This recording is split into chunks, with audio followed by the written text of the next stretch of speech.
Hello बच्चों, आप सभी को मेरा नमस्कार।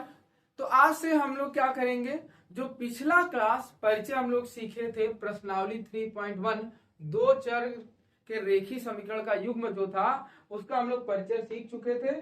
आज हम लोग सीखेंगे प्रश्नावली 3.1, वो जो एक्सरसाइज है लाइन बाई लाइन हम लोग करेंगे। ठीक है, अब इस लाइन बाय लाइन में आपको कुछ वर्ड प्रॉब्लम आएगा, वही वर्ड प्रॉब्लम आपको सीखना और काफी विस्तार और अच्छे से सीखना है। ठीक है, तो आइए स्टार्ट करते हैं।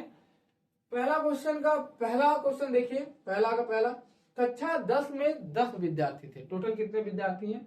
10 विद्यार्थी गणित की पहेली में प्रतियोगिता में भाग लेते हैं, जिसमें से बोला गया लड़कियों की संख्या लड़कों की संख्या से 4 अधिक, मतलब लड़कियां ज्यादा है। और तो प्रतियोगिता में भाग लिए गए लड़कों और लड़कियों की संख्या ज्ञात करना है। जब ऐसा प्रश्न आपके सामने आएगा तो आप क्या करोगे? सबसे पहले आप ढूंढोगे किन दो की बात हो रही है। तो आपके पास विद्यार्थी में लड़कों और लड़कियों की बात की जा रही है। ठीक है, विद्यार्थी में लड़कों और लड़कियों की बात की जा रही है। अब ध्यान सुनो बच्चों, अब इसको करने के लिए आपको सबसे पहले क्या होगा? लेट करना पड़ेगा। ठीक है, ध्यान सुनो। माना, ठीक है, पहला काम क्या है? माना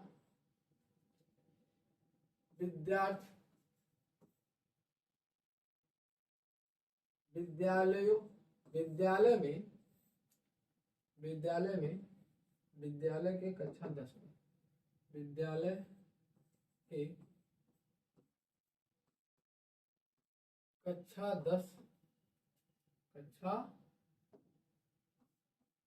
10 में लड़कों की संख्या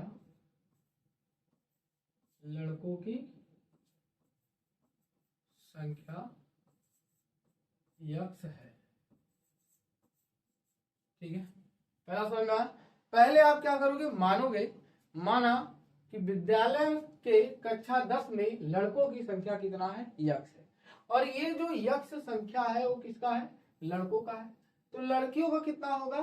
तो आप बोलोगे वाई होगा। क्या होगा? वाई होगा। क्लियर है? लड़कों का कितना होगा? वाई होगा। ठीक है, समझ में आया? लड़कों का आपके पास यक्स है, तो लड़कियों का कितना हो जाएगा? तो लड़कियों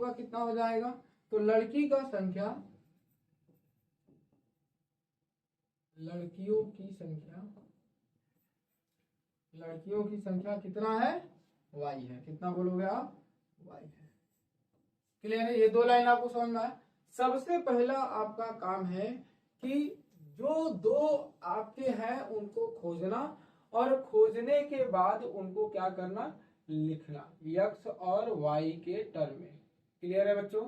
जब आप यक्स और वाई के टर्म में इनको लिखोगे तो आपको पता चलेगा कि दो अननोन जो वैल्यू है, जो आपको अज्ञात है, वो यक्स और वाई है। यहां तक क्लियर है? अब विद्यालय में कक्षा 10 के जो विद्यार्थियों की संख्या है वो कितना है? तो 10 है। यहाँ पर ध्यान दो, कितना संख्या है? 10 है। अब मतलब है कि आपके कंपटीशन में जो यूज हुए हैं बच्चों की संख्या में, जो कंपटीशन हो रहा है उसमें टोटल विद्यार्थी कितना है? 10। तो अकॉर्डिंग टू क्वेश्चन प्रश्न के अनुसार x plus y is equal to 10, मतलब लड़कों और लड़कियों की संख्या कितना हो गया? 10 हो गया। ठीक है, और इसे हम लोग समीकरण नंबर 1 बोल दिए। फिर आगे पढ़ो। बोला गया लड़कियों की संख्या लड़कों की संख्या से 4 अधिक है। जैसे मैं बोलूंगा लड़कों की संख्या 2 है तो लड़कियां 4 गुना अधिक है, तो उसमें क्या करेंगे? 4 का मल्टीप्लाई कर देंगे, 4 दूना 8। तो 8 आपका लड़कियों की संख्या है, 2 आपका क्या है? लड़कों की संख्या है। तो लड़कों की संख्या क्या है? कम है, और कम वाले में ही मल्टीप्लाई डिवाइड करते हैं। ठीक है, तो यहां से देखो ध्यान से, तो बोला गया है विद्यालय में लड़कों की संख्या यक्स है, तो कितना गुना है? 4। तो मैं क्या करूंगा? 4x बराबर क्या कर दूंगा? y। ये हो गया मेरा दूसरा समीकरण। ये क्या हो गया? दूसरा समीकरण। क्लियर है? यहां तक क्लियर है? अब क्वेश्चन क्या पूछा है? क्वेश्चन पूछा है संख्या बताना है इनकी। कितना क्या बताना है? संख्या। अब ये क्या कह रहा है, y बराबर 4x है, तो y का मान पहले वाले समीकरण में रखने पर क्या बताओगे कि y का मान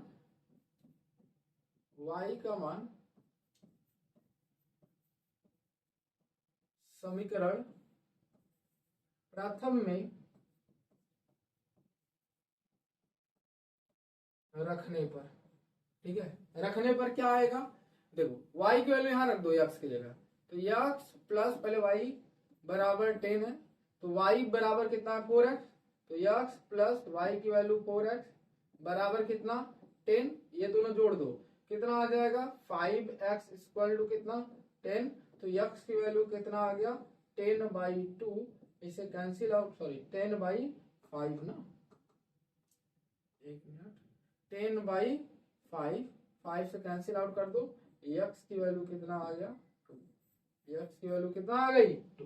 क्लियर है, क्लियर बच्चों। चलो इसके बाद आप ध्यान से देखो, इसके बाद देखो ये वैल्यू x की वैल्यू 2 आई है, तो x का मान ऐसे लिख के करो बच्चों ना एग्जाम में भी, x का मान प्रथम समीकरण में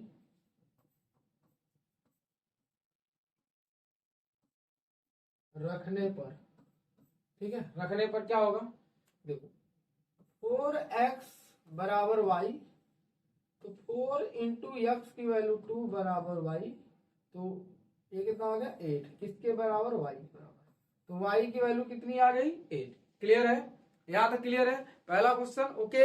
चलो अगला क्वेश्चन हम लोग पढ़ते हैं, 5 पेंसिल तथा 7 कलम का मूल्य 50 रुपया है। अब देखो किसकी किसकी बात हो रही है, पेंसिल और कलम की, किसकी किसकी बात हो रही है, पेंसिल और कलम की। जब पेंसिल और कलम की बात हो रही है तो एक आपका पेंसिल जो होगा उसका दाम x हो जाएगा, कलम जो होगा y हो जाएगा, ठीक है। तो आप इनमें से कोई भी मान लो, लेट करके कोई भी मान लो। चलो अब ध्यान सुनो, तो पहला मैंने क्वेश्चन में मान रहा हूं, ठीक है, तो माना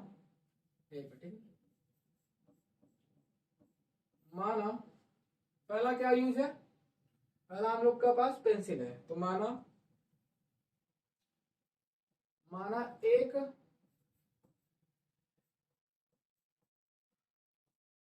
पेंसिल का मूल्य x रुपया है, कितना रुपया है x रुपया है, ठीक है। तब कलम का दाम कितना हो जाएगा, यहाँ पर कलम है, देखो अगला देखो, यहाँ क्या है पेंसिल के बाद कलम, तो एक कलम का दाम कितना हो जाएगा वो देख लेते हैं। तो माना एक कलम का दाम, मैंने बोला दो चीज होगा, एक को x एक को y, माना एक, ठीक है, कलम का दाम y रुपया है, कितना रुपया है y, दो चीज मान लिए। अब ये दो चीज जो है, अब इसी के अकॉर्डिंग हम लोग क्या करेंगे क्वेश्चन को, ठीक है। अब देखो पढ़ते, ध्यान से पढ़ना, देखो 5 पेंसिल तथा 7 कलम का मूल्य 50 रुपया है, एक पेंसिल का दाम x है, तो 5 पेंसिल का कितना होगा 5x होगा, जैसे एक पेंसिल का दाम 2 रुपया है तो 5 पेंसिल का कितना होगा 5 दूना 10, तो क्या किए मल्टीप्लाई किए। उसी प्रकार से मैं क्या करूंगा 5 पेंसिल का दाम, तो अकॉर्डिंग टू क्वेश्चन, ठीक है, according to question 5x plus, ठीक है, कितना कलम 7 कलम है, तो 5x प्लस 7y बराबर कितना 50, ये हो गया आपका पहला समीकरण। क्लियर है, चलो आगे बोल रहा है, आगे फिर बोला जबकि 7 पेंसिल और 5 कलम का दाम 46 रुपया है, तो कितना है 7x प्लस 5y बराबर 46, ये हो गया दूसरा समीकरण, ठीक है, यही था। देखो ध्यान से 7 और 5 कितना 46। क्लियर यहाँ तक, ये आपके दो क्लियर हैं, ये दो समीकरण क्लियर है, यहाँ तक कोई दिक्कत। देखो मैं क्या कह रहा हूँ कि कोई भी आप लीनियर इक्वेशन 2 एरियल पढ़ोगे तो वहां पर क्या है, दो अननोन वैल्यू हो गई, अज्ञात वैल्यू, चर जिसे हम लोग बोलते हैं। अब उस चर में एक x होगा एक y होगा, यक्स और वाई को ही फाइंड आउट करना है और जैसा जैसा वो बोलेगा वैसा वैसा करते जाना है। ठीक है, यहाँ तक क्लियर है। अब इसको मुझे सॉल्व करना है। ठीक है, इसको मुझे सॉल्व करना है। तो कैसे सॉल्व करेंगे, देखो आप देखो इसको सॉल्व करने के लिए अभी आगे हम पढ़ाएंगे, दो मेथड आपको बताऊंगा।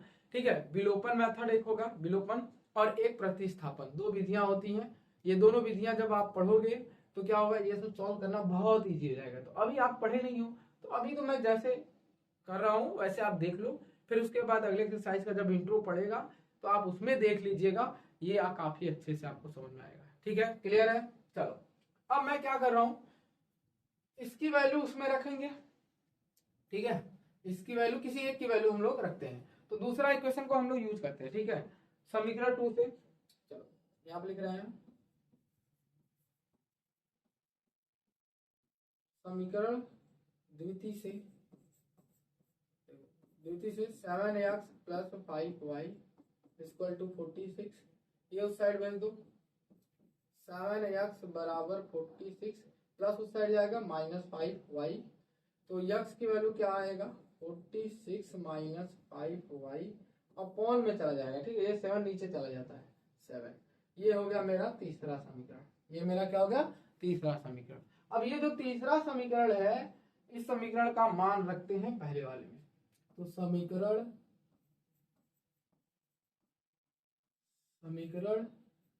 तीसरे का मान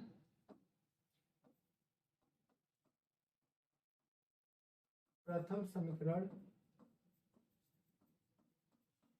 में रखने पर, ठीक है, रखने पर क्या होगा ध्यान सुनो। तो ये है 5x plus 7y equal to कितना 50। तो आप किसकी वैल्यू निकालो x का, तो 5 मल्टीप्लाई, ठीक है, ब्रैकेट में लिखता हूं मैं 46 माइनस 5y अपॉन में कितना 7 प्लस 7y इक्वल टू कितना 50। क्लियर है यहाँ तक, यहाँ तक क्लियर बच्चों। चलो एलसीएम ले लेते हैं, 5 का मल्टीप्लाई इसमें करते हैं, 5 6 जा ना, 5 6 के 30, 3 5 चौक के 20, 20 23 हो गया, माइनस 50 25 वाई हो गया। क्लियर है, एलसीएम लिए हो पूरे का तो 7 हो गया, 7 7 49 प्लस 49 हो गया, बराबर कितना 50। ठीक है, यहाँ तक क्लियर है। अब 7 का मल्टीप्लाई 50 में करोगे और ये हो जाएगा 2 3 0, ठीक है, 25 में से ये घटाओगे, ठीक है, 25 में से घटाओगे तो 9 में से 5 गया कितना आएगा, 9 में से 5 गया 4 आएगा, 4 में से 2 गया कितना आएगा 2 आएगा, 24 आ गया। ये आपका 24 वाई है, क्या है 24 वाई।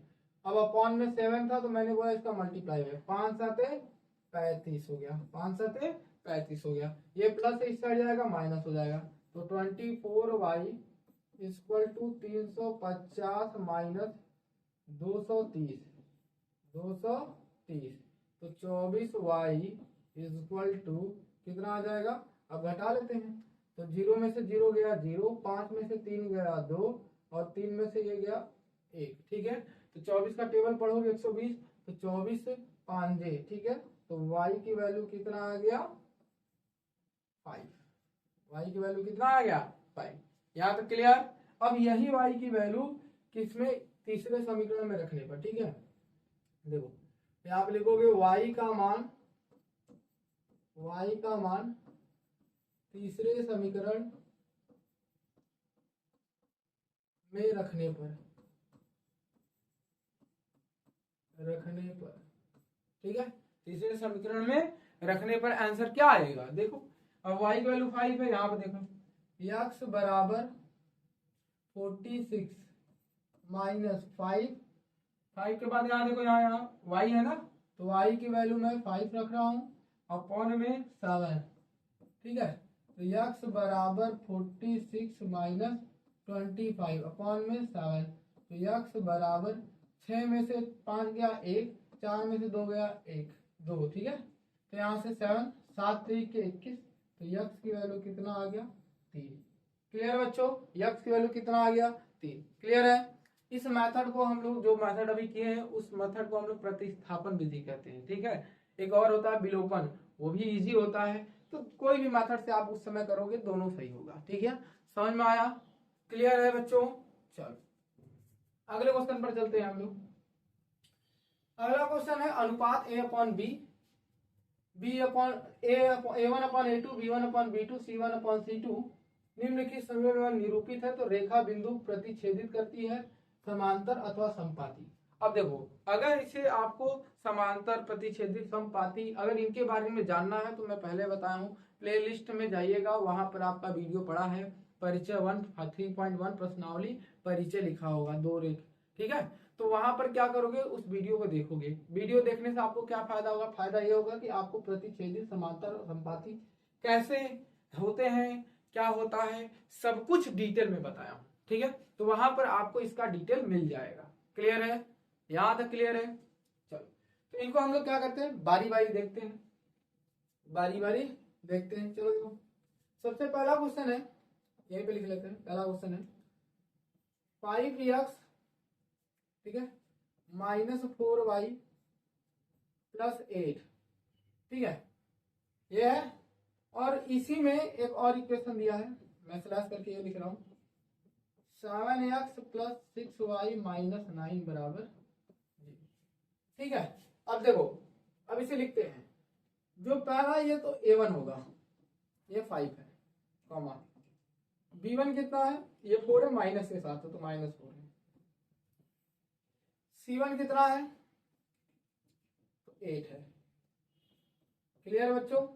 इसके बाद इसमें देखो, a2 की वैल्यू 7 है, b2 की वैल्यू 6 है, c2 की वैल्यू -9 है। यहां तक क्लियर है?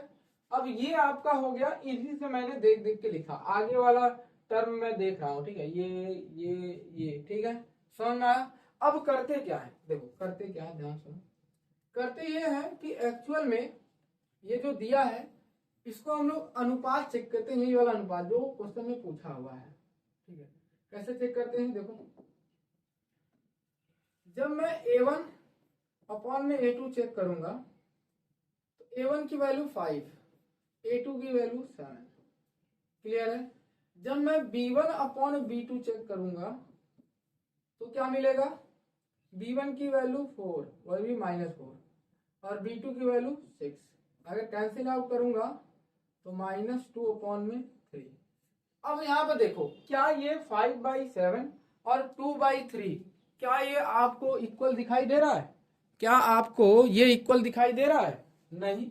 तो जब इक्वल नहीं दिखाई दे रहा तो आप क्या बोलोगे, a1 अपॉन में a2 does not equal to b1 upon b2। क्या है, a1 upon a2 does not equal to, मतलब इक्वल नहीं है b1 अपॉन b2। नहीं दिख रहा है ना, साफ साफ दिख रहा है। चलो, जब ये कंडीशन कहीं मिलता है, किसी दो समीकरण में युग में जब ये कंडीशन मिलता है तो उसको हम लोग बोलते हैं ये लाइन प्रतिच्छेदित कर रही है या प्रतिच्छेद कर रही है, ठीक है। क्लियर है? क्लियर है? ये यहां तक क्लियर है? इसका स्क्रीनशॉट आप ले लो, चलिए। चलो आगे हम लोग बात करें। अब इसी प्रकार से देखो तीनों क्वेश्चन करना है, ठीक है। इसी प्रकार से आपको तीनों क्वेश्चन करना है बारी बारी करके, ठीक है, बारी बारी आपको तीनों करना है। अब हम लोग करते हैं फिर से। दूसरा नंबर देख लो, यहां पर मैं कोने में लिख रहा हूं, 9x + 3y + 12 = 0। तो यहां से a1 की वैल्यू कितना आएगा, 9, b1 की वैल्यू कितना आएगा, 3, c1 की वैल्यू कितना आएगा, 12। अब दूसरा लिखते हैं, 18x + 6y + 24 = 0।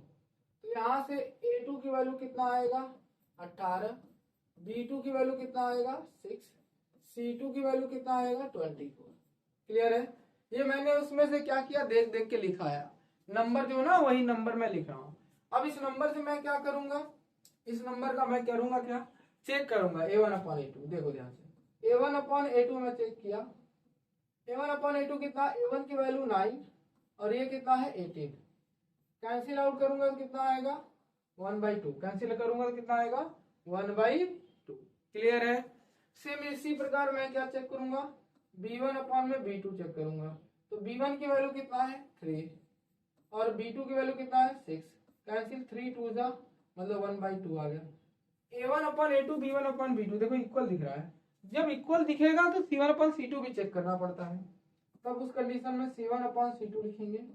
C1 की वैल्यू कितना है 12, C2 की 24, तो 12 दूना 24, 1/2, तीनों बराबर हो गए। क्या हो गए? तीनों बराबर हो गए। जब तीनों बराबर हो गए तो मैं इसको लिख सकता हूँ A1/में क्या लिख सकता हूँ, A1/A2 equal to B1/B2 equal to C1/C2। ये मैं लाइन लिख सकता हूँ, बिल्कुल लिख सकता हूँ भाई। तो मैंने ये लाइन जहां पर लिखवाया था वहां पर उसके आगे मैंने बताया जब ऐसा मिलेगा दो युग्म में तो वो लाइन कैसी होगी, समपाती होगी। कैसी हो गई? समपाती हो गई। क्लियर है? ये लाइन कैसी है? समपाती है। ठीक है, डन, कोई दिक्कत? चलो स्क्रीनशॉट इसका ले लो बच्चों, हो गया। चलो आगे हम लोग बात करते हैं। तो अगला क्वेश्चन क्या है, इसी में तीसरा नंबर देखो आप, तीसरा नंबर 6x माइनस, ध्यान से देखो भाई, चलो यहां से कर लेते हैं। देखो डायरेक्ट मैं बता दे रहा हूं, ये क्या है A1, तो A1 की वैल्यू है 6, B1 की वैल्यू कितना है, देखो यहाँ कितना है -3, C1 की वैल्यू कितना है +10, ठीक है। A2 की वैल्यू कितना है, इस वाले में देखो 2 है। B2 की वैल्यू कितना है -1 है, जब कुछ ना हो तो 1 होता है, माइनस लगा हुआ है। C2 की वैल्यू कितना है 9 है। क्लियर है? 9 है। चलो अब चेक करते हैं A1/A2 चेक करते हैं। जब A1/A2 चेक करोगे तो 6/2 कैंसिल आउट कर दो, 3/1 मिलेगा। जब आप B1/B2 चेक करोगे तो -3/1, माइनस से माइनस कर दिया, फिर 3/1 आ गया। अब इसी प्रकार सिमिलरली C1/C2 भी चेक करोगे तो ये कितना है 10/9, तो 3/1, लेकिन ये 10 कितना आ गया 9। इसका मतलब ये क्या हुआ, इसका मतलब फाइनल रिजल्ट क्या मिला कि A1/A2 इक्वल है B1/B2 के। हाँ भाई इक्वल है, ये दोनों इक्वल है, but not equal to C1/C2 के इक्वल नहीं है। जब C1/C2 के इक्वल नहीं है तो उस कंडीशन में जब ऐसा लाइन ऐसा मिलता है आपको, तो ऐसे लाइन को हम लोग बोलते हैं ये दोनों ग्राफ के लाइन कैसे होंगे, समांतर होंगे। कैसे होंगे? समांतर होंगे। क्लियर है? चलो आगे बात करें। अगला क्वेश्चन है हम लोग के पास, अनुपात इतना इतना तुलना करके रेखीय समीकरण के युग्म संगत है या असंगत। अब ये देखो समस्या है, संगत और असंगत चेक करना है। सिमिलरली कैसे? इसी तरीके से A1/A2 B1/B2 C1/C2 से। तो देखो कुछ करना नहीं है आपको, बहुत सिंपल है। आप बस इसको क्या करो, A1/A2 जैसे मैं बताऊं B1/B2 C1/C2 इसी तरीके से आप चेक करोगे। चेक करने के बाद जो अभी देख रहे हैं उनके लिए मैं बता दे रहा हूं, चेक करने के बाद अगर इस तरीके से मिल गया समांतर, इस तरीके से मिल गया समांतर वाला केस, तो ये क्या हो जाएगा, तो ये असंगत कहलाएगा। तो ये क्या कहलाएगा? असंगत कहलाएगा। ठीक है, इधर पूछा ना संगत असंगत, असंगत कहलाएगा। ठीक है, समझ में आया? और इसके अलावा दो और मैंने बताया, A1/A2 नहीं इक्वल होता है B1/B2 के, तो उस समय संगत कहलाएगा। जब A1/A2 इक्वल होगा B1/B2 के और भी उसके इक्वल होगा C1/C2 के, तो उस समय क्या होगा, दोनों कंडीशन में संगत होगा। क्लियर है? तो अब इनको हम लोग चेक करेंगे। ठीक है, चलो चेक कैसे करते हैं। तो सबसे पहला क्वेश्चन है, ध्यान से देखो, पहला क्वेश्चन क्या है, तो पहला A1 है, तो पहला हम लोग कर रहे हैं A1 की वैल्यू 3, B1 की वैल्यू 2, C1 की वैल्यू 5। ठीक है, यहां से आओ, A2 की वैल्यू 2, यहां पर B2 की वैल्यू -6, C2 की वैल्यू 7। ठीक है, अब चेक करते हैं A1/A2 इक्वल टू 3/2। देखो सामने सामने देख लो। ठीक है, similarly b1 upon b2 equal to 2 upon में -3। अब यहीं पर देख लो, क्या ये दोनों इक्वल है? नहीं है। तो जैसे इक्वल नहीं है तो आगे करने की जरूरत नहीं है। तब एक फाइनल लाइन लिखोगे, a1 अपॉन में a2 does not equal to b1 upon में b2। ऐसे लिख दिए। जैसे इस प्रकार से लिखोगे तो इसका मतलब क्या है? प्रतिच्छेदित मिल रहा है, प्रतिच्छेद कर रहा है लाइन। इसका मतलब इसके पास क्या है? हल मिलेगा। इसका कोई ना कोई हल होता है। तो जिसके हल मिलते हैं उसको हम लोग क्या बोलते हैं? संगत। क्या बोलते हैं? संगत। क्लियर है? पहला क्वेश्चन समझ में आया सबको? पहला क्लियर है? चलो आप इसको क्या करो, स्क्रीनशॉट ले लो। ठीक है, स्क्रीनशॉट ले लो। ये हो गया। अच्छा, इसको लिखना होगा ना तो आप ऐसे लिखोगे, पिछले क्वेश्चन जैसे मैं लिखा रहा था ऐसे डायरेक्ट नहीं, पहले इक्वेशन लिखोगे फिर उसके बाद लिखोगे। ठीक है, जैसे ये मैंने पहले ये वाला लाइन पूरा लिखोगे, फिर ये पूरा लिखोगे, फिर ये लाइन लिखोगे, फिर ये लाइन लिखोगे, फिर उसके बाद चेक करोगे ना। इससे आपको क्या होगा? फुल मार्क्स मिलेगा। ठीक है, चलो आगे हम लोग बात करें। तो आगे हम लोग का क्वेश्चन है क्या चीज? अगला देखो, दूसरा नंबर है। दूसरे नंबर में दिया है a1 की वैल्यू, ध्यान सुनो बच्चों, a1 की वैल्यू कितना है? 2। a1 की वैल्यू है 2, ध्यान सुनो, a1 की वैल्यू है 2। b1 की वैल्यू कितना है? -3। और c1 की वैल्यू कितना है? 8। उसी प्रकार a2 की वैल्यू कितना है? 4 है। b2 की वैल्यू कितना है? -6 है। c2 की वैल्यू क्या है? 9 है। अच्छा, एक चीज और बच्चों, पिछले वाले क्वेश्चन में अगर ध्यान दिए होंगे सब एक ही साइड लिखा था, तब पर भी मैंने वही चीज बात थी, 10 ले रहा था, ये 9 ले रहा था, जैसा था वैसा है। और यहाँ भी इस साइड लिखा है C1 C2। तो उस कंडीशन में कहीं क्वेश्चन कोई पूछ लिया, सर लोग पूछ लिए, तो देखो कॉन्सेप्ट एक ही है कि या तो ये इक्वल के इस साइड है C1 C2 दोनों में, या तो दोनों में ये इक्वल के इस साइड है। अगर ऐसा नहीं है तो पहले आप करोगे ऐसा, तब आप करोगे। लेकिन जनरल इक्वेशन जो होता है, जनरल फॉर्म जो होता है वो ax plus by plus c equal to 0 होता है। कुछ इस प्रकार से होता है। ठीक है, ये जनरल व्यापक रूप है, दुनिया में हर जगह यूज ऐसा होता है। ठीक है, इस तरीके से नहीं होता, एक्चुअल रूप इसको इधर लाके 0 करते हैं। ठीक है, चलो अब हम लोग चेक करते हैं। a1 अपॉन में a2, a1 की वैल्यू 2, इसकी वैल्यू 4, कैंसिल आउट कर दिए, 1/2 आ गया, बिल्कुल सही। b1 अपॉन में b2 चेक करते हैं, यह है -3, यह है -6, माइनस से माइनस 3 दूना 6, तो ये कितना आया? 1/2, ये भी सही है। c1 अपॉन c2 भी चेक कर लेते हैं, c1 अपॉन में c2 चेक करते हैं, क्या मिलेगा? 8/9। इन दोनों में इक्वल दिख रहा है? तो बोलोगे नहीं सर नहीं दिख रहा है। तो जब नहीं दिख रहा है तो आप क्या बोलोगे? a1 अपॉन में a2 equal to b1 upon में b2 does not equal to c1 upon में c2। अगर ऐसा कंडीशन मिलता है तो इसका मतलब ये कैसा लाइन है? समांतर है। मैंने पढ़ा था समांतर है, और समांतर लाइन के कोई हल नहीं होता। ठीक है, कोई हल नहीं। जब कोई हल नहीं तो इसका मतलब ये कैसा है? असंगत है। अगर हल होता तो संगत कहलाता, सिर्फ हल होता तो संगत कहलाता, लेकिन इसके पास हल ही नहीं है, मतलब इसका आंसर ही नहीं होता। मतलब दो लाइन आपस में जब तक इंटरसेक्ट नहीं करेंगे काउंट पॉइंट आएगा ही नहीं। ठीक है, तो इसलिए इसका क्या है? असंगत हमने बोला। यहां तक क्लियर? भाई यहां तक क्लियर है हम लोग का। अब इसके बाद हम लोग को पढ़ना है दूसरे के बाद तीसरे में आते हैं भाई। तीसरा है, यहां लिख लेते हैं। तीसरा में a1 की वैल्यू 3/2 है, यहां पर देखते रहो। b1 की वैल्यू 5/3, b1 की वैल्यू 5/3, c1 की वैल्यू 7। क्लियर? a2 की वैल्यू आगे वाला देखो 9 है,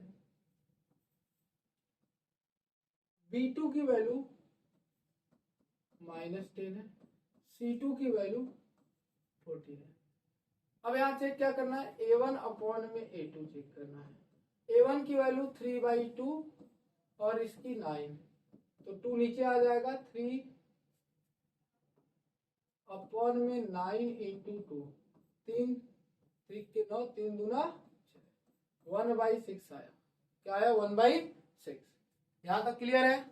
उसी प्रकार से अगर मैं b1 अपॉन में b2 निकालूंगा तो b1 की वैल्यू 5/3 होल अपॉन में कितना? होल अपॉन में कितना? -10 होल अपॉन में -10। तो ये है, ये है, ये है, ये है, ठीक है। तो हो गया -10। अब इसी को हम लोग सॉल्व करते हैं। 3 नीचे आ जाएगा, 5 बटे में -10 इंटू 3, 5 दूना 10। इसका आंसर क्या है? 1/6, लेकिन माइनस में। ये प्लस में है, ये माइनस में है, तो इक्वल तो नहीं है, क्योंकि दो प्लस में हो, दो माइनस में, तो इक्वल कहाँ है? -2 और +2 इक्वल है? नहीं है। तो इस कंडीशन से मैं क्या लिखूंगा? a1 upon a2 does not equal to b1 upon b2। ठीक है। जब दो इक्वल नहीं होगा तो तीसरा चेक ही मत करना, जबरदस्ती नहीं है, ठीक है। जब ऐसा मिलता है तो इसके पास क्या होता है? इसके पास हल होता है। कोई पूछे कितना हल, जब ऐसा होता है तो पूछे कितना हल? एक हल, ठीक है। कितना हल? 1 यूनिक। तो एक हल है, इसलिए मैंने इसको क्या बोला? संगत। क्या बोल दिया? संगत। क्लियर है? ये क्लियर है मेरे बच्चों? अगला क्वेश्चन करें हम लोग। अगला क्वेश्चन आप भी मेरे साथ ट्राई करो। चौथा नंबर। आप इसका स्क्रीनशॉट ले सकते हो या पॉज करके वीडियो आप लिख सकते हो, ठीक है। अगर वीडियो अच्छी लगी है तो सब्सक्राइब जरूर कर दीजिएगा। अगर चैनल पर आप पहली बार जुड़े हैं तो सब्सक्राइब करना नहीं भूलिएगा, ठीक है। चलिए अगला क्वेश्चन हम लोग चेक करते हैं। अगला क्वेश्चन हम लोग का बैक कर लेते हैं इसको। अगला क्वेश्चन आप नोट करते तब से आप लोग करते रहिए, ठीक है। अगला क्वेश्चन यहाँ पर मैंने कर दिया, इसको पकड़ा, यहीं पर एडजस्ट हो जाएगा। चलो अगला क्वेश्चन, ये चौथा नंबर देखो। चौथा नंबर पेंसिल वाला यूज कर लेते हैं। a1, तो यहाँ पर मैं ऐसे खींच देता हूँ। a1 की वैल्यू, ये चौथा नंबर है, a1 की वैल्यू 5, b1 की वैल्यू -3,